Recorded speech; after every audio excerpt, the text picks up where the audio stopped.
Hey there, friends. Are you ready to learn the alphabet with me step by step? Awesome! Let's make it super easy and super fun. First, let's start with the very first letter, A. Can you say A? Great! A is for apple, A is for alligator, A is for astronaut. Now let's try B. Say B. B is for ball, B is for banana, B is for boat, C is next. Say C. C is for cat, C is for car. C is for cake, D is for dog, D is for drum, D is for duck. You can even clap your hands each time you say a letter to make it even more fun.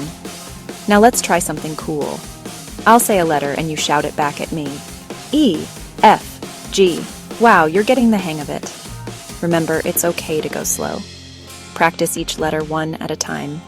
You can sing the ABC song, write the letters, or even draw a picture for each one. Keep practicing every day, and soon you'll be an alphabet pro. Thanks for learning with me. Don't forget to smile, have fun, and keep practicing your ABCs. See you next time.